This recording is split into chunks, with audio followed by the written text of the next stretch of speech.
Krishna Productions presents a narration of the book Sri Isopanisad, Discovering the Original Person.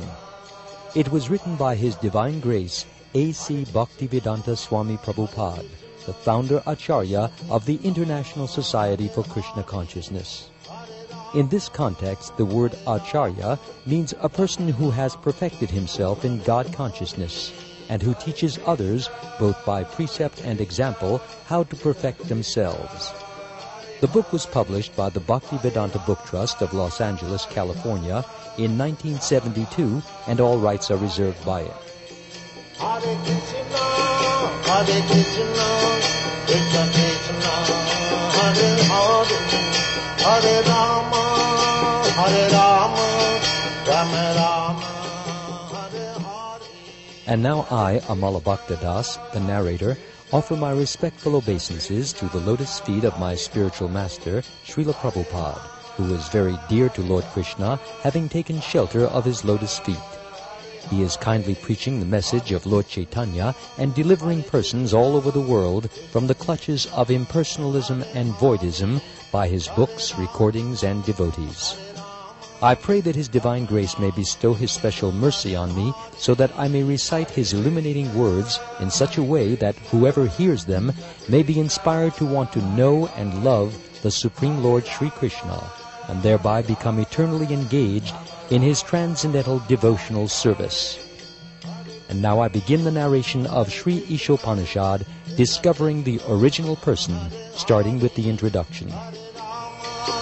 Hare Rama, Rama Rama, Hare Hare, Hare Krishna, Hare Krishna, Krishna Krishna, Hare Hare. The introduction is entitled Teachings of the Vedas and was delivered as a lecture by His Divine Grace A.C. Bhaktivedanta Swami Prabhupada on October 6, 1969 at Conway Hall, London, England. Ladies and gentlemen, today's subject matter is the teachings of the Vedas. What are the Vedas?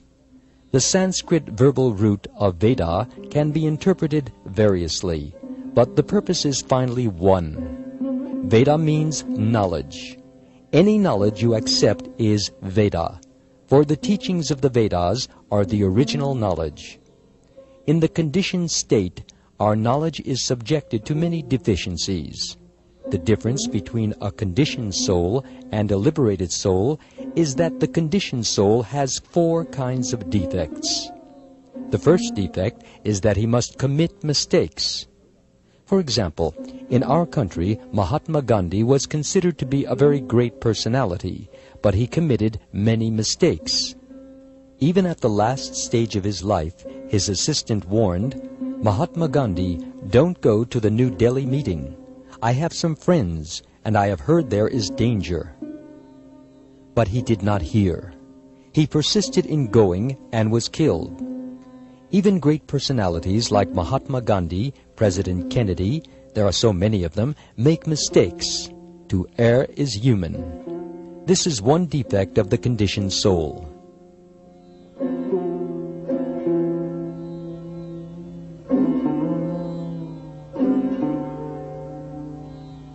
Another defect, to be illusioned.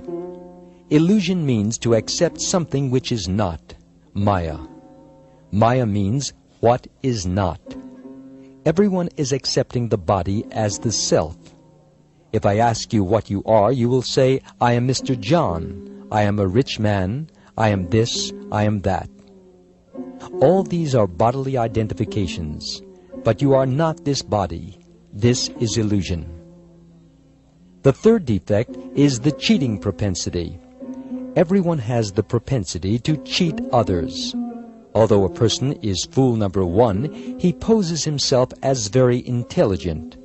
Although it is already pointed out that he is in illusion and makes mistakes, he will theorize, I think this is this, and this is this. But he does not even know his own position. He writes books of philosophy, although he is defective. That is his disease. That is cheating. Lastly, our senses are imperfect. We are very proud of our eyes. Often someone will challenge, "Can you show me God?" But do you have the eyes to see God? You will never see if you haven't the eyes. If immediately the room becomes dark, you cannot even see your hands. So what power do you have to see? We cannot therefore expect knowledge or Veda with these imperfect senses. With all these deficiencies in conditioned life, we cannot give perfect knowledge to anyone, nor are we ourselves perfect. Therefore, we accept the Vedas as they are. You may call the Vedas Hindu, but Hindu is a foreign name. We are not Hindus. Our real identification is Varnashram. Varnashram denotes the followers of the Vedas, those who accept the human society in 8 divisions of Varna and Ashram. There are 4 divisions of society and 4 divisions of spiritual life. This is called Varnashram. It is stated in Bhagavad Gita, quote, "These divisions are everywhere, because they are created by God," unquote. The divisions of society are Brahman, Kshatriya, Vaishya, and Shudra. Brahman refers to the very intelligent class of men, those who know what is Brahman. Similarly, the Kshatriyas, the administrator group, are the next intelligent class of men. Then the Vaishyas, the mercantile group. These natural classifications are found everywhere. This is the Vedic principle, and we accept it. Vedic principles are accepted as axiomatic truth, for there cannot be any mistake. That is acceptance. For instance, in India, cow dung is accepted as pure, and yet cow dung is the stool of an animal. In one place you'll find the Vedic injunction that if you touch stool, you have to take a bath immediately. But in another place, it is said that the stool of a cow is pure. If you smear cow dung in an impure place, the place becomes pure. With our ordinary sense, we can argue this is contradictory. Actually, it is contradictory from the ordinary point of view, but it is not false. It is fact. In Calcutta, a very prominent scientist and doctor analyzed cow dung and found that it contains all antiseptic properties.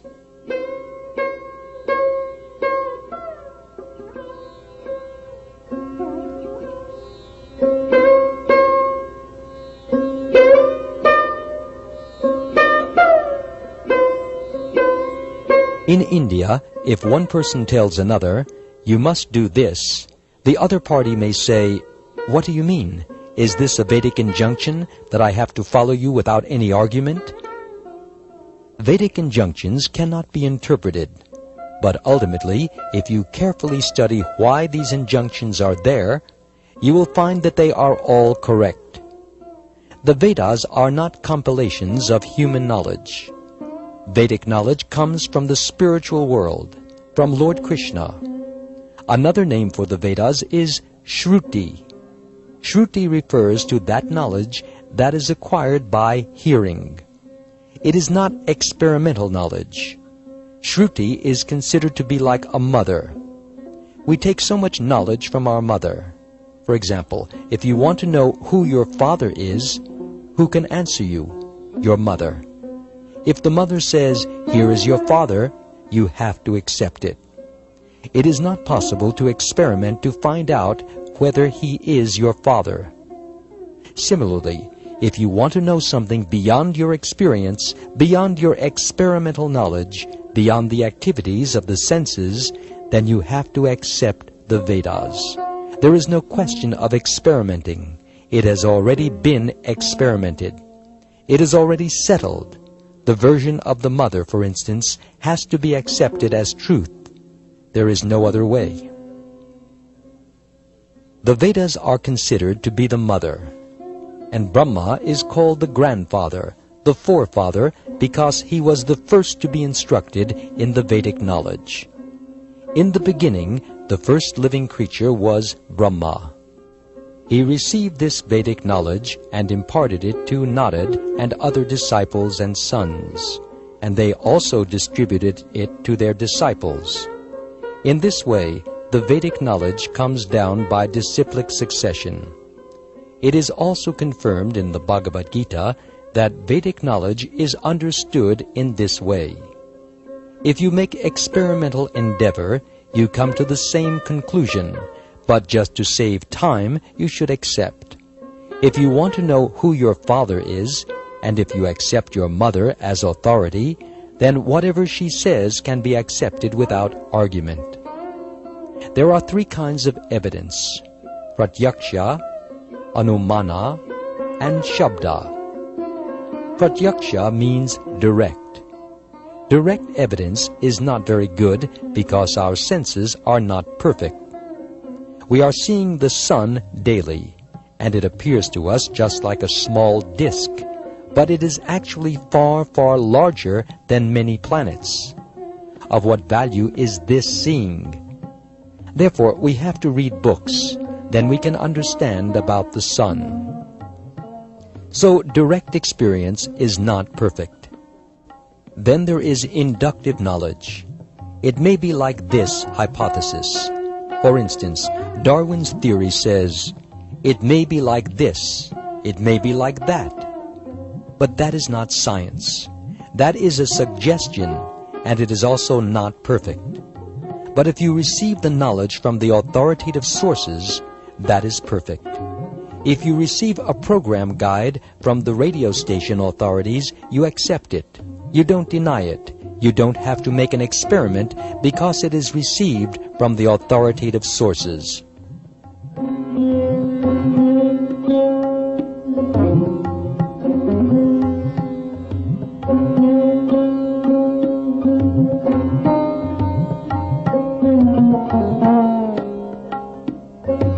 Vedic knowledge is called Shabda Pramana. Another name is Shruti. Shruti means that this knowledge has to be received simply by oral reception. The Vedas instruct that in order to understand transcendental knowledge, we have to hear from the authority. Transcendental knowledge is knowledge from beyond this universe. Within this universe is material knowledge, and beyond this universe is transcendental knowledge. We cannot even go to the end of the universe, so how can we go to the spiritual world? Thus, to acquire full knowledge is impossible. There is a spiritual sky. There is another nature which is beyond manifestation and non-manifestation. But how will you know that there is a sky where the planets and inhabitants are eternal? All this knowledge is there, but how will you make experiments? It is not possible. Therefore, you have to take the assistance of the Vedas. This is called Vedic knowledge. In our Krishna consciousness movement, we are accepting knowledge from the highest authority, Krishna. Krishna is accepted as the highest authority by all classes of men. I am speaking first of the two classes of transcendentalists. One class of transcendentalist is called impersonalist, Mayavadi. They are generally known as Vedantists, led by Shankaracharya. And there is another class of transcendentalists called Vaishnavas, like Ramanujacharya, Madhvacharya, Vishnu Swami. Both the Shankara Sampradaya and the Vaishnava Sampradaya have accepted Krishna as the Supreme Personality of Godhead. Shankaracharya is supposed to be an impersonalist who preached impersonalism, impersonal Brahman, but it is a fact that he is a covered personalist. In his commentary on the Bhagavad Gita, he wrote, Narayan, the Supreme Personality of Godhead, is beyond this cosmic manifestation. And then again he confirmed, that Supreme Personality of Godhead, Narayan, is Krishna. He has come as the son of Devaki and Vasudeva. He particularly mentioned the names of his father and mother.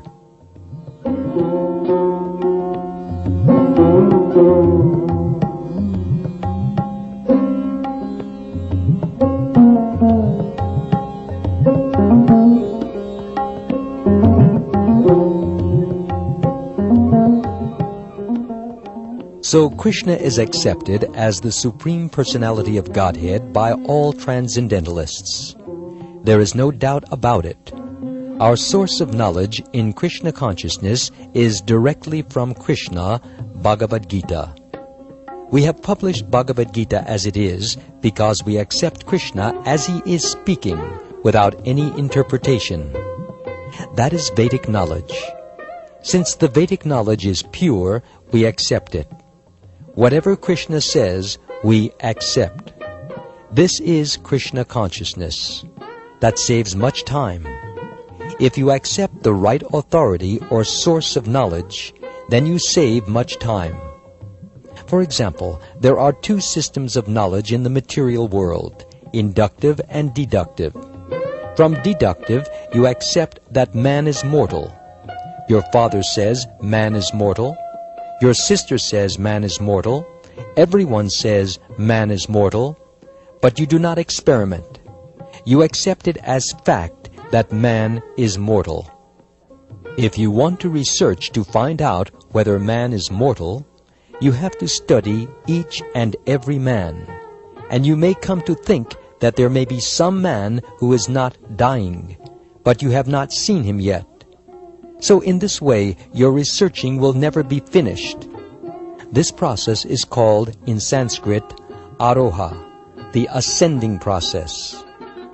If you want to attain knowledge by any personal endeavor, by exercising your imperfect senses, you will never come to the right conclusions. That is not possible.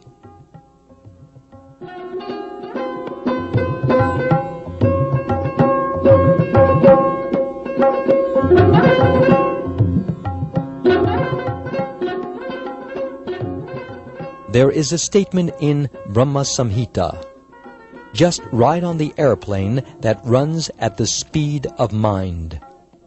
Our material airplanes can run 2,000 miles per hour, but what is the speed of mind? You are sitting at home. You immediately think of India, say 10,000 miles away, and at once it is in your home. Your mind has gone there. The mind speed is so swift. Therefore it is stated, if you travel at this speed for millions of years, you'll find that the spiritual sky is unlimited. It is not possible even to approach it. Therefore, the Vedic injunction is that one must approach. The word compulsory is used, a bona fide spiritual master, a guru. And what is the qualification of a spiritual master? He has rightly heard the Vedic message from the right source. Otherwise, he is not bona fide. And he must practically be firmly established in Brahman. These are the two qualities. This Krishna consciousness movement is completely authorized by Vedic principles. In the Bhagavad Gita, Krishna says, the actual aim of Vedic research is to find out Krishna. In the Brahma Samhita, it is also stated, Krishna, Govinda, has innumerable forms, but they are all one. They are not like our forms, which are fallible. His form is infallible. My form has a beginning, but his form has no beginning. It is Ananta. And his form, so many multiforms, has no end. My form is sitting here and not in my apartment. You are sitting there and not in your apartment. But Krishna can be anywhere at one time. He can sit down in Goloka Vrindavan, and at the same time he is everywhere, all-pervading. He is original, the oldest. But whenever you look at a picture of Krishna, you'll find a young boy 15 or 20 years old. you will never find an old man. You have seen pictures of Krishna as a charioteer from the Bhagavad Gita. At that time, he was not less than 100 years old. He had great-grandchildren, but he looked just like a boy. Krishna, God, never becomes old. That is his supreme power. And if you want to search out Krishna by studying the Vedic literature, then you will be baffled. It may be possible, but it is very difficult. But you can very easily learn about him from his devotee. His devotee can deliver him to you. Here he is, take him. That is the potency of Krishna's devotees.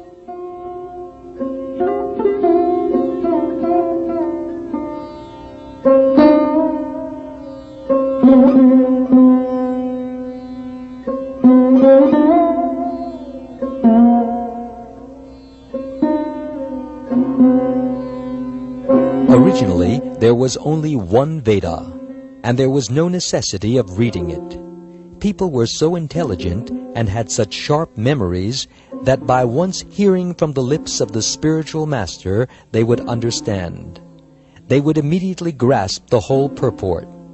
But 5,000 years ago, Vyasadeva put the Vedas in writing for the people in this age, Kali Yuga. He knew that eventually the people would be short-lived. Their memories would be very poor, and their intelligence would not be very sharp.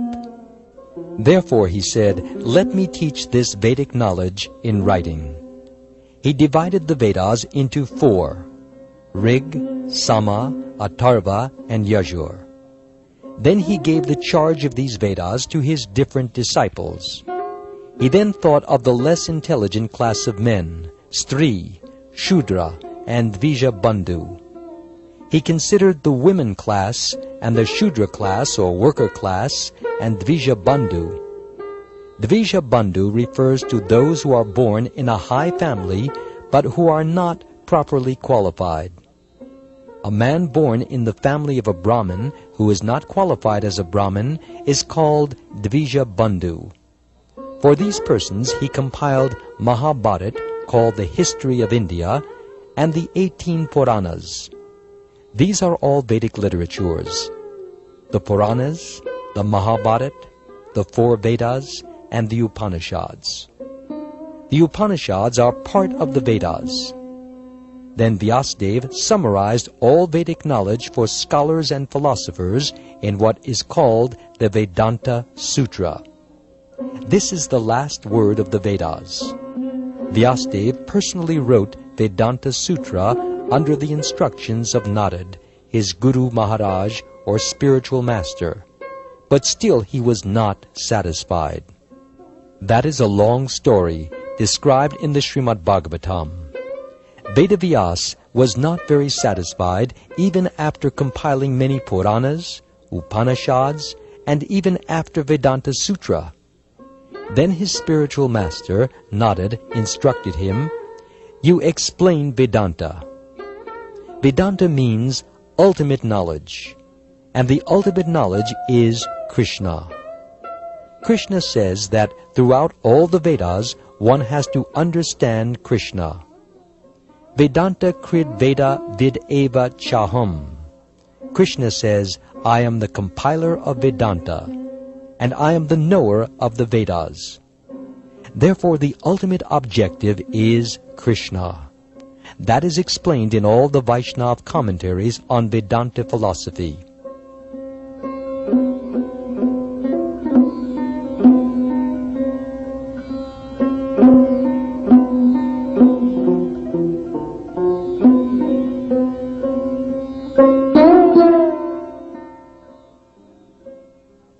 We Gaudiya Vaishnavas have our commentary on Vedanta philosophy called Govinda Bhasya by Baladev Vidyabhushana. Similarly, Ramanujacharya has a commentary and Madhvacharya has one.